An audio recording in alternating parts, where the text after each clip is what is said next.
febre, tuberculose, atropelamento, tiro. O que de fato matou Josefina Conte, a moça do táxi? Olá pessoal, Belém de Outrora traz hoje um vídeo impactante.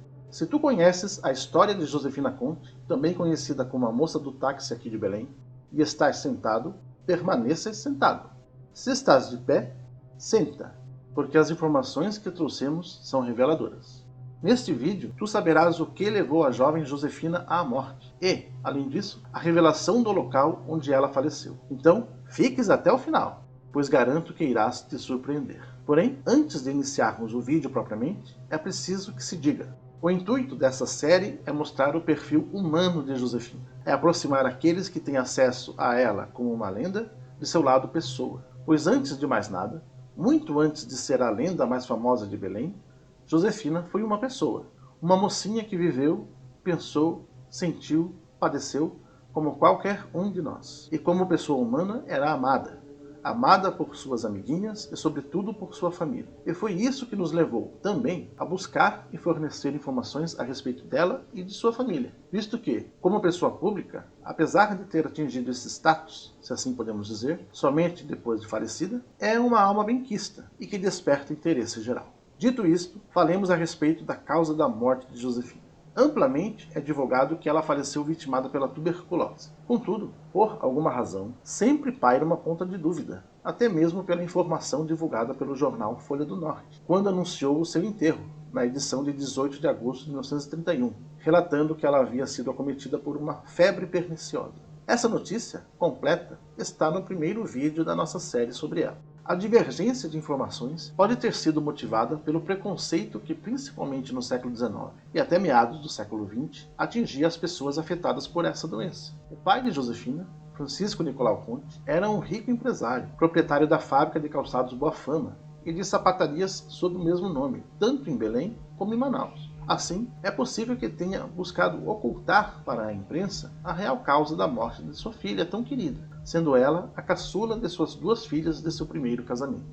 Passando para o âmbito da lenda, na qual Josefina todo ano toma um táxi para passear pela cidade no dia de seu aniversário, a causa de sua morte também acabou virando objeto de pura especulação, com hipóteses de toda espécie. Em uma matéria do Diário do Pará, de 1989, aventou-se que a sua morte havia sido provocada por um atropelamento, iniciando a partir daí a sua perambulação pela cidade a bordo dos táxis.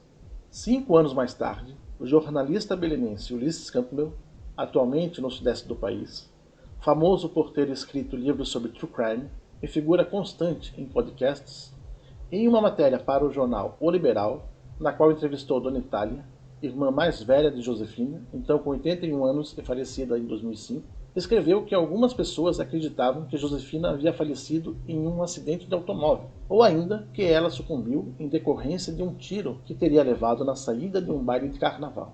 Por fim, não se pode falar da lenda sem falar do escritor Valcir Monteiro, falecido em 2019 e que foi pioneiro em divulgar, em 1972, a lenda da moça do táxi, na província do Pará, dentro da série Visagens e Assombrações de Belém, que virou livro em 1985, tendo de lá para cá ganhado novas edições. Registra-se que em 1972, Valcir não revelou o nome de Josefina, e que, segundo ele, a partir daí, começou a devoção em torno de seu túmulo, o que o levou a divulgar o nome quando publicou a série em livro. Em entrevista concedida em 2017 ao nosso amigo Natan de Moura, do canal Belém de Arrepiar, Valcir disse que também havia a versão de que Josefina estava dentro de um carro, no Largo da Sé, e o chofer não teria obedecido a uma ordem de um soldado para parar o carro, tendo aquele soldado disparado um tiro que matou Josefina ali mesmo, dentro do automóvel. Ainda com relação à doença, Ulisses Campbell relatou na mesma matéria citada anteriormente que uma radiografia atestou que nos pulmões de Josefina havia vários objetos pontiagudos, parecendo alfinetes, e que Dona Itália acreditava que ela havia falecido de tuberculose, tendo possivelmente contraído a doença de uma aluna que morreu do mesmo mal e sentava na mesma cadeira de Josefina, no outro turno do colégio em que estudava, o Santo Antônio. Por fim, em 2013, o empresário Jorge Conte, então com 66 anos, filho de Alfredo Conte e, portanto, sobrinho de Josefina, em entrevista ao G1 Pará, disse que seu tio mais velho, que era médico, o cardiologista Francisco Rosário Conte, falecido em 1989, dados esses que não aparecem na matéria, acreditava que, na verdade, Josefina havia sido vítima de um linfoma, embora os médicos da época, em que a medicina era mais precária, acreditassem tratar-se de tuberculose. Mas o que, de fato, levou Josefina à morte? Apresentamos pela primeira vez, e na íntegra, o termo de seu registro de óbito.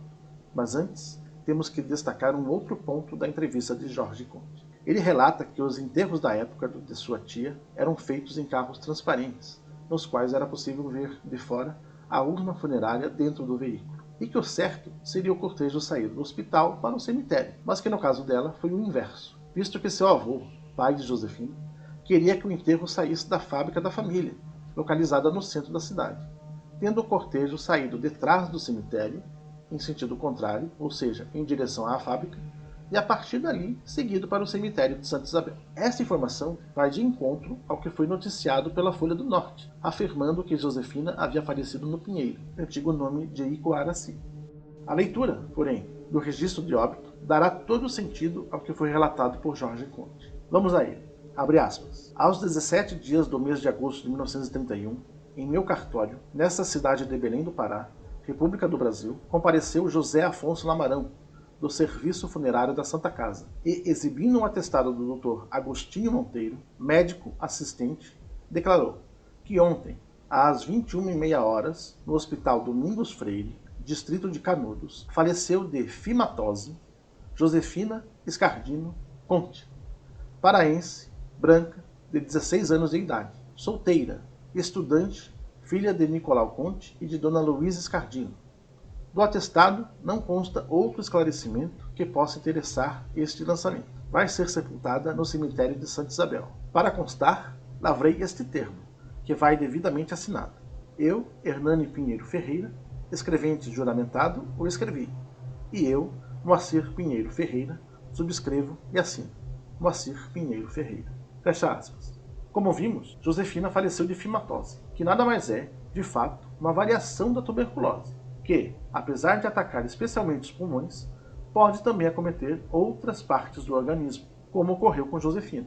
Vejamos a definição de fimatose apresentada pelo dicionário Aulé.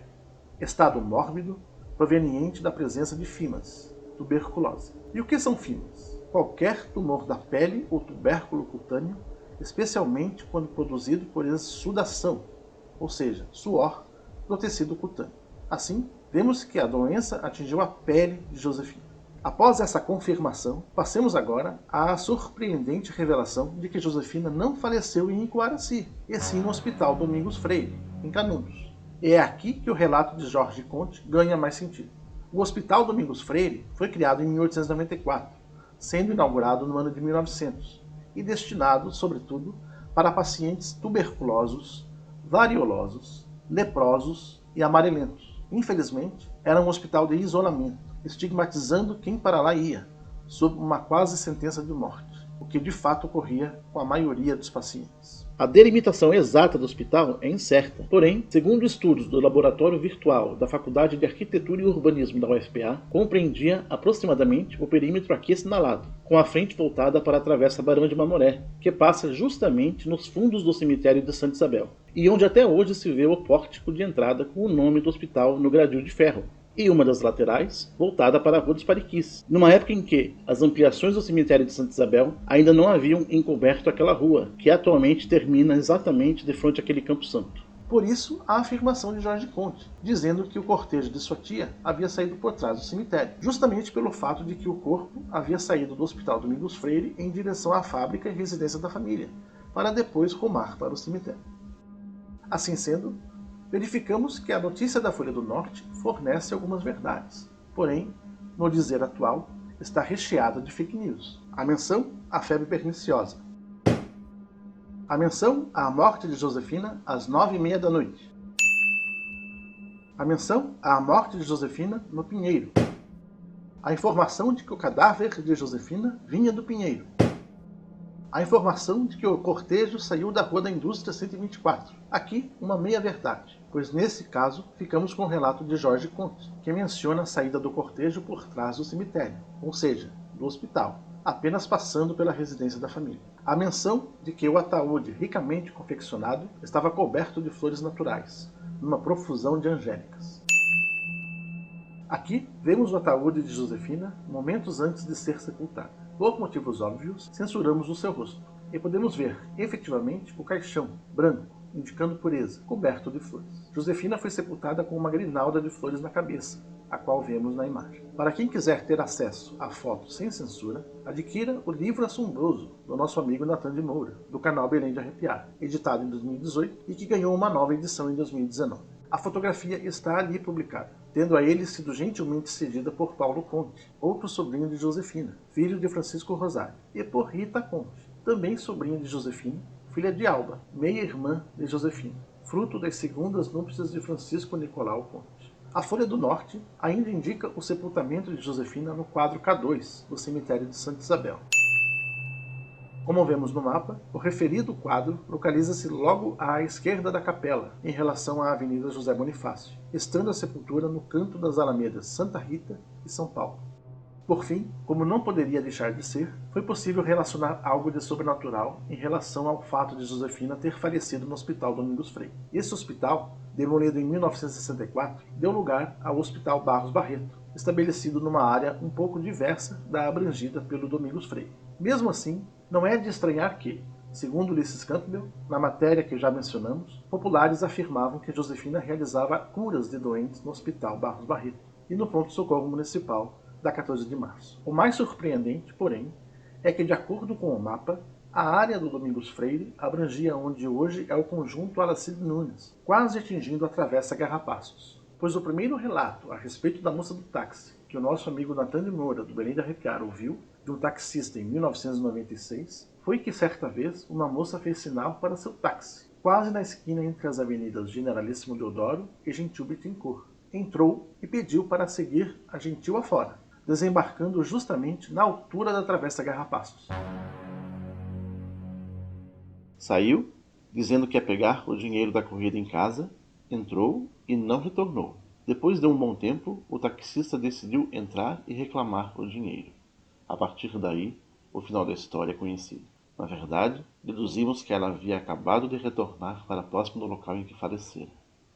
Esperamos que tenhas gostado deste vídeo. Se gostaste, deixa teu like, inscreva-te no canal, comenta, compartilha e não percas o próximo episódio da nossa série sobre Josefina Conte, a moça do táxi.